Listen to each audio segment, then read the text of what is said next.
I never really found the particular topic that I wanted to write. I think it's majority all in your head, like that whole self-esteem that you have, or vulnerability, because just write. Just start. Right. It's scary. Yeah. It's definitely scary.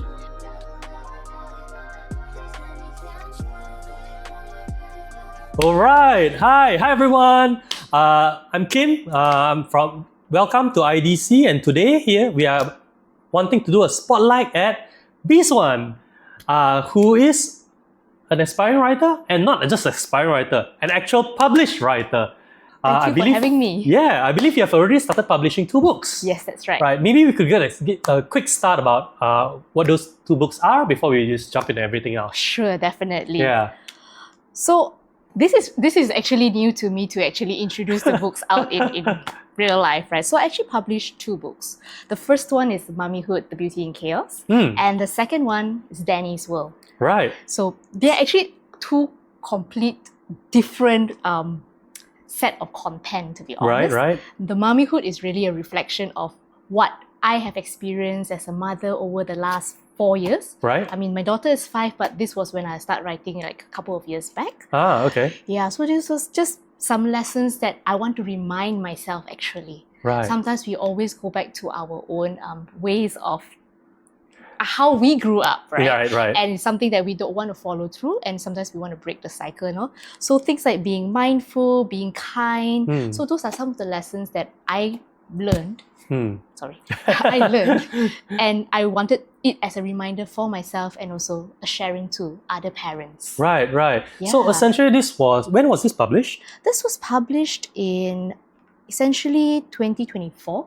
December. Oh, okay. 24. So you started writing in somewhere between 2023. So is it during mid-COVID? It's post-COVID. Post-COVID. So you've gone through the motherhood during COVID, and then you started writing about this. Yes. Oh, that's interesting. Right. That's cool. All right. So this is mainly talking about your experience going through motherhood, and that's essentially what you want to be able to,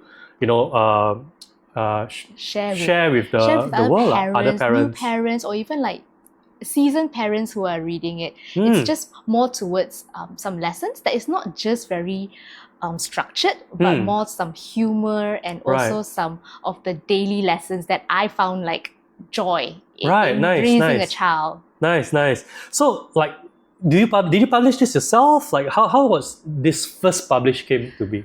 Well, I have a friend who's also an author. Yeah. So she was recommending why not try Amazon Kindle first. Kindle publishing, direct publishing, KDP. Okay. Right. So I explored that area. I thought that it would be easy to reach a global market, but I have to say there were so many challenges along the way, learning the processes and understanding like how to really reach the audiences out there. Right. So this one was on Kindle. Wait, how do you reach out to Kindle publisher then? So on Kindle on Amazon, you can actually create an account.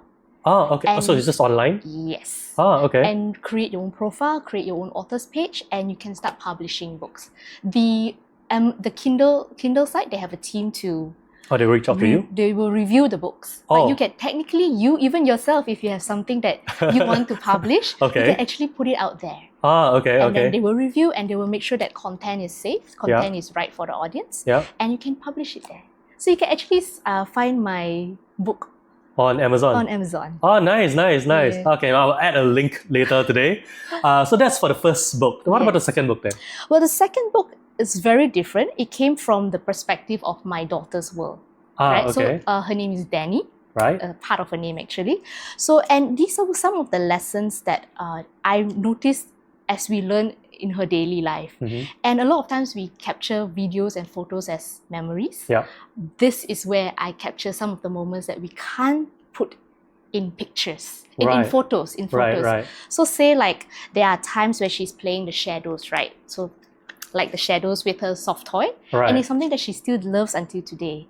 So those are some of the things that in the story itself with her favorite character and what she does, or sometimes the things that she says, they're all written inside based here. on her. So it's an Based on actual her. experience. It's not like you're taking stories or writing No. stories, but it's actually the stories that you've seen when you actually, and spend some time with your daughter Yes. and all stuff That's like right, that, which that's is right. interesting to be able to share to the world because it's all the small little things that everyone eventually shares, the moments that everyone shares as parents with their kids, essentially, Yes, right? that's right. And that's right. what you want to be able to connect with other parents as well, That's right? right. Oh, that's an interesting way of approaching this.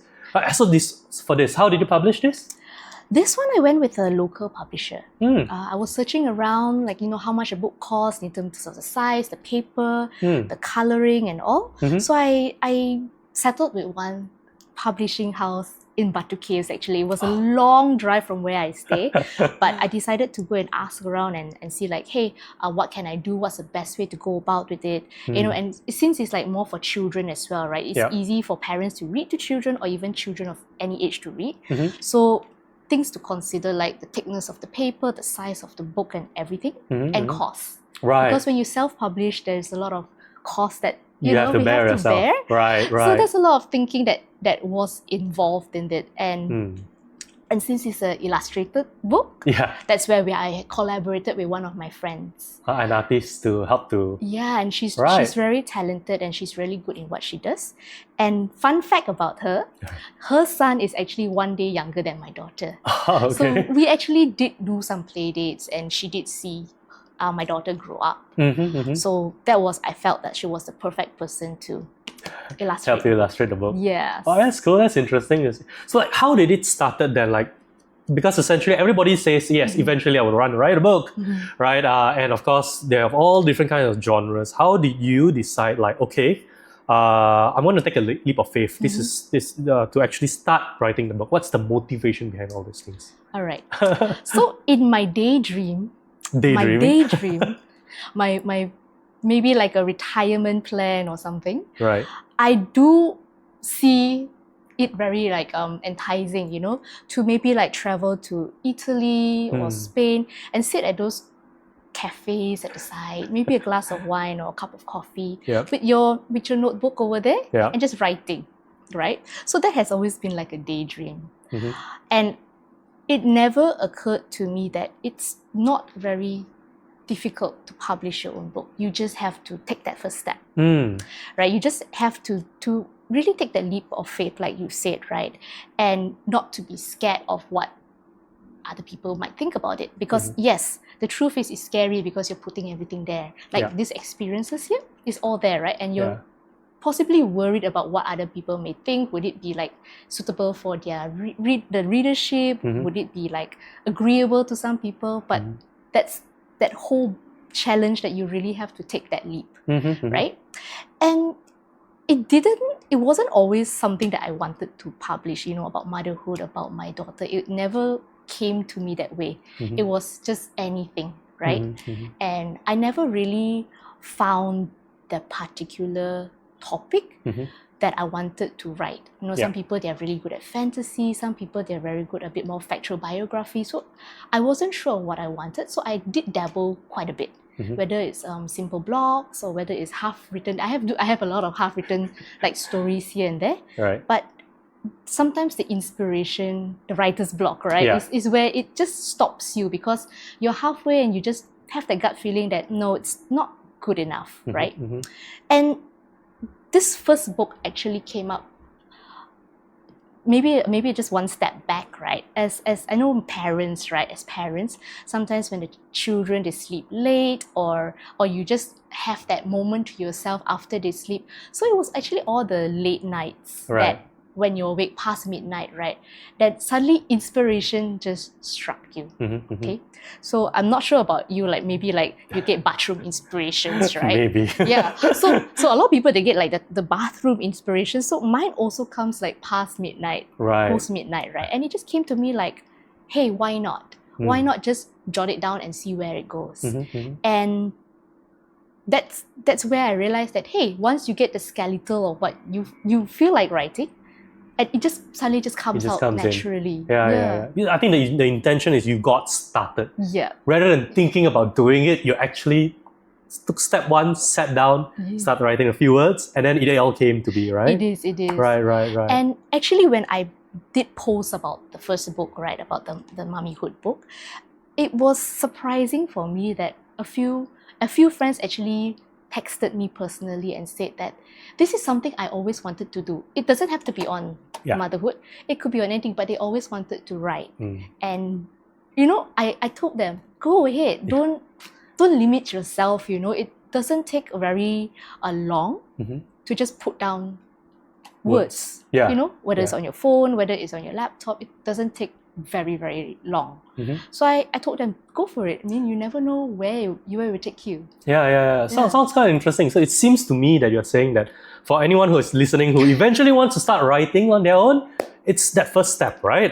Because if you don't start, it's all imaginary. Correct. It's all in your to-do list or bucket list. Which you will never go through, right. But it's interesting because a lot of other writers, they like to talk. They write about fantasy. It's about things that doesn't necessarily relate to them.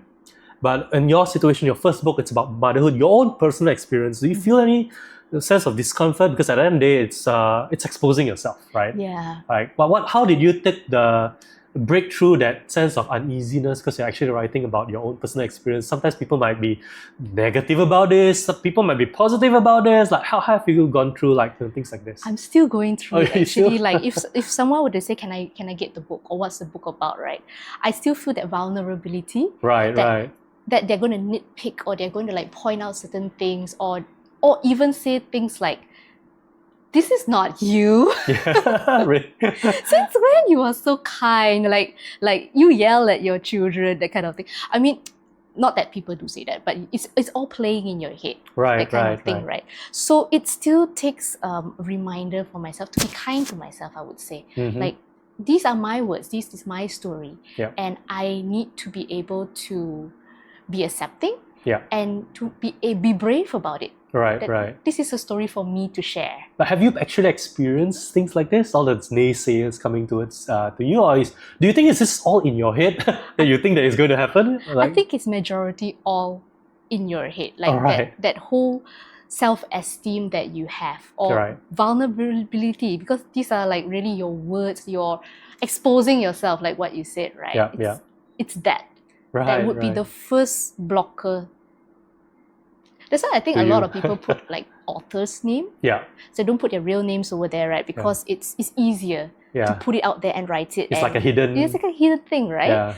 But I actually decided, I was actually thinking should I put my real name? Should I not put my real name? Not put author's name? And I couldn't decide on an author's name. So that was even worse and time consuming. So I decided, just stick to my real name and be happy with it. Just go with it. Just go with it. It seems to me that is a strong element of how you initiate this journey towards being a writer. It's just do it, and we'll see how it goes. Right? Of course. Right? Does it seem like an experimenting? You're experimenting a lot of things when you're actually writing.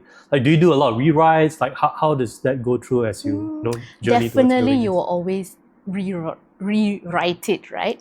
Because maybe a year ago you might find that a paragraph okay, this is very nice, I love it. But when you read it a year later, maybe with maturity, maybe with some exposure, anything, you realize maybe this is not very suitable, or this is not something you like, right? So there was a lot of edits. Right. Okay. So I think each book almost took around 2 years for completion, from the very start of the first word to the end where I say, okay, I am comfortable letting this go, that kind of thing. So there is a lot of revisiting. There's a lot of writer's block where certain chapters just can't be finished. There's a lot of rewriting and rereading the entire thing, and realize that sometimes you might repeat the words too many chapters, the same thing, right? And you realize maybe you don't want to do that. So there's a lot of those additional tedious work, I would say, that comes together when you write. So it just seems to me that there is, it's like how before you want to do anything, before you want to start writing, you always keep telling yourself, I want to do this, I want to do this, I want to do this. And then if you actually start writing it, just doesn't stop there, because is it ready? Is it ready? Do you have that? Yeah. Like, it seems to me that is a constant thing that you go through. Then how do you then decide that, okay, it's finally ready, I'm going to start sending this out, to the publisher, to start printing it? Like, how is that work? One factor, Right. give a deadline to yourself. Okay. Pressure yourself. Give yourself like a KPI, Right.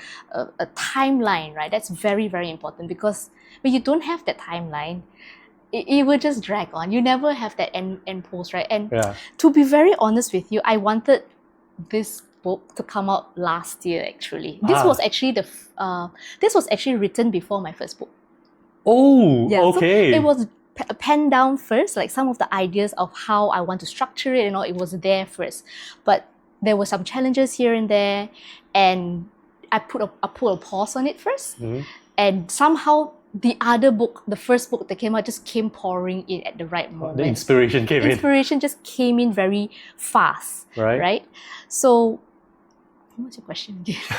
No. How did you, it's always about an initial step, right? There's always going to be blockers. Are we ready? Is it ready to be published? All those, right? Okay. So, the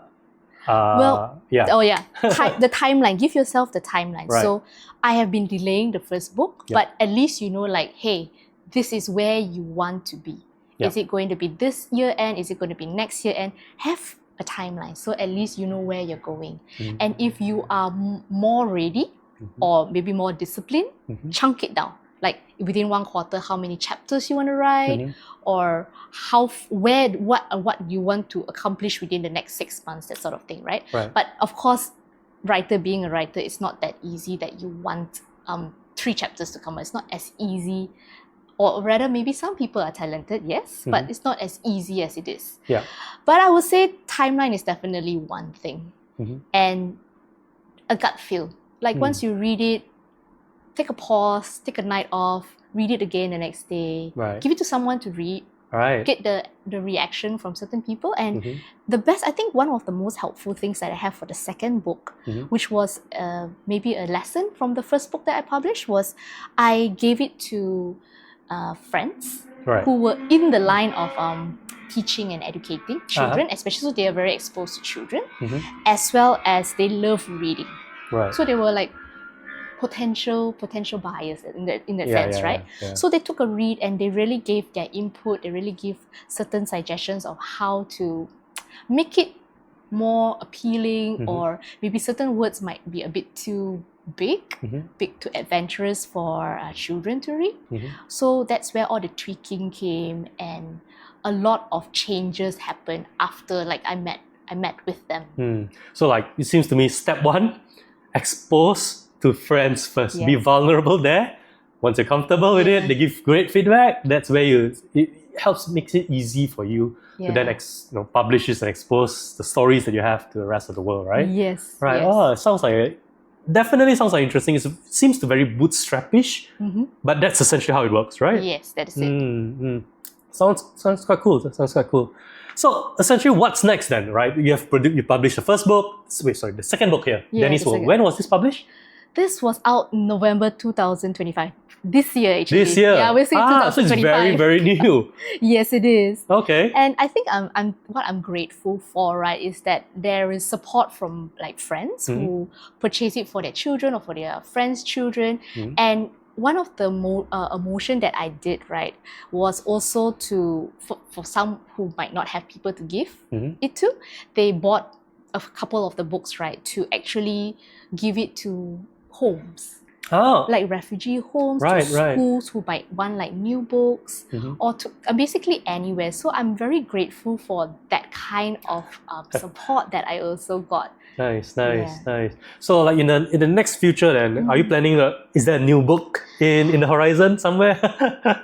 Well, there is actually, but hear me out. That book was supposed to come out before my second book. Oh, okay. Once again, I couldn't expand it. It felt like it was more a thin kind of book. It doesn't fit like a normal book that is 100 plus pages, right? Right. So I had that major writer's block. I had the idea, but a major writer's block. So yes, but I don't know whether or not I'm going to like continue or when the inspiration will come. I mean, it's a slow, arduous process. Yes. Eventually you get there, but you just need to keep going around, going through it, and eventually you get there, right? That's the intention there.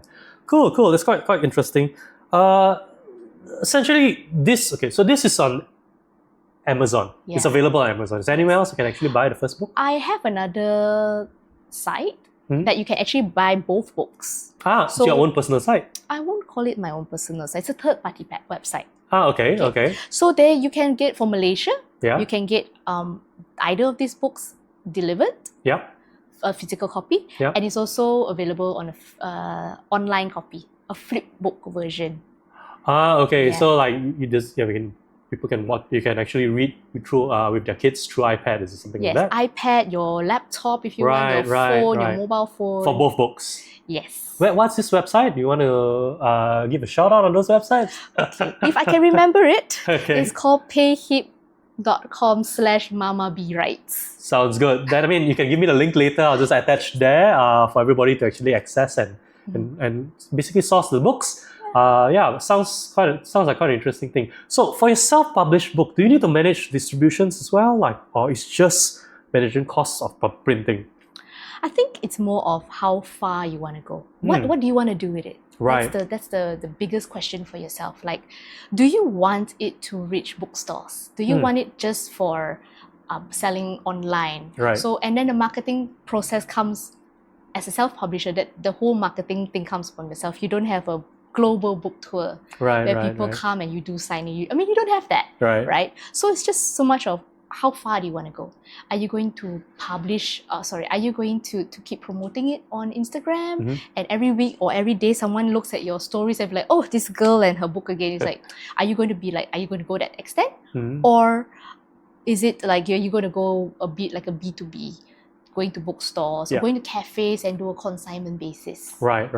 And of course, that is the tricky part, because consignment, you base on what you're being sold, and when the cafes or the bookstores have their own promotions, like how some of the books is like 50% off. Yeah, that 50% actually cuts through your profit, and not so much of the bookstore's profit. So it's also, where do you want to go? Right. And for me right now, because I'm also still juggling with my corporate job, right? So this is really a side thing for now. I'm going through a more online base. Like more on the Instagram shout out, more on reaching out one-to-one with people. But I think for other people who have the capacity, I would say, there's so much more to explore. Right? There is the bookstores you can explore. There is even like school tours. There global book tour if you can really find one, and really getting yourself out to, I guess, publishers to maybe spot on your book and maybe take on the some bulk of things. that portion. Have you actually tried? I'm pretty sure Dani's will be a great opportunity to do some book reads with kids. Have you tried doing something like that, or is it in plan? That is something in plan, which I know I need to put a deadline and a timeline to it. I know. It's the planning stage and all the problem again, right? Yeah. So a read aloud I am planning to do on YouTube. Nice. For easy reach for some audiobooks, I would say, like Right. And also if there are schools or any like bookstore sessions where they want to read aloud session, I don't mind if anybody wants to, or even if I'm invited to read aloud to children. It's a fun experience that I have never really tried, but it's something that I would like to experience as well. Sounds interesting. All the best. Fingers crossed. You eventually get to do that. But essentially, when you talk about reading aloud and all those, like, there's a lot of things that you actually gone through, right? As part of your considered entrepreneurship life or writer's life. Is there anything that you might want to leave to the listeners, like so that at the very least they can get inspired to start doing so, or inspired to eventually produce their own books or write their own books in the future? It can be anything. It doesn't have to be writing, but really do what you love and love what you do. I think that essentially will bring out the best and put the things that you want to do out there. Yeah. Nice. It's not so much of pursuing a hobby, it's really pursuing something that you love. Right. Yeah. You're passionate about essentially, Passionate, right? yes. Right. That's cool. So you mentioned about a YouTube channel eventually. Have you created one? No. Eventually. Yes, Okay. eventually. Okay. So, how else can actually people reach out to you? Like, because I believe you have a lot of additional content you want to also share about. Even about Dani's world, you can share more about her world as well. How would they then reach out to you then? That's a very good point. of the challenges of doing things on your own, right? Right. Yeah, but I think through Instagram, Yep. I am. That's a good question, actually. How did I reach out to you, essentially? I guess through Instagram. Right. I'm available on Instagram, direct contact, a referral to friends of friends. Right. Yep. Like invitations to schools or invitations to a read aloud. Right. I am thinking of whether or not it is suitable to create another IG account, but that's just a thought. So for now, your personal IG account, they get them to DM you? Yes. Okay. I mean, I'll leave the link here. And then you can actually reach out to Bee Suan on this. I think, if anything else you want to talk about, like anything else you want to inspire or give as a motivation to the rest of the people who are listening in, if not, just write. Just start. Right. It's scary. Yeah. It's definitely scary, but I would say it's worth it, especially for parents, especially for parents or for mothers or for fathers, right? Doesn't matter who, right? Grandmothers, it doesn't matter who, right? The days are long, but the years are short, right? So you never, with the blink of an eye, these moments pass, right? Yeah. And if you have a story to share, or you have a story to remember, just put it down. It can be for other people, it can be for yourself. Nice. It doesn't have to be for, it doesn't have to be for the world to see, right? Just for your own memory when they graduate, they fly off, they work halfway around the world, and you have things to hold on to. Right. I love that statement. The days are short, but the days are long, but the years are short. So like if it's time for you to do it, just do it. Get things moving. Don't waste those opportunities, because after a year has passed, you start realizing I should have just done it. Yeah. Right. That's essentially what you want to leave the rest. Right. Yeah. Anyway, thanks again, Bee Suan. So once again, everybody, we have check out Mommyhood, the Beauty in Chaos, right? As well as Dani's World, and I'll attach a link over here, and you can actually take a look at that. Cool. Once again, thanks, Bee Suan, for sharing some of your thoughts. And thank you for having me again. Yeah, and everybody, feel free to like, subscribe, stay tuned, reach out to Bee Suan if you want to. Thanks again.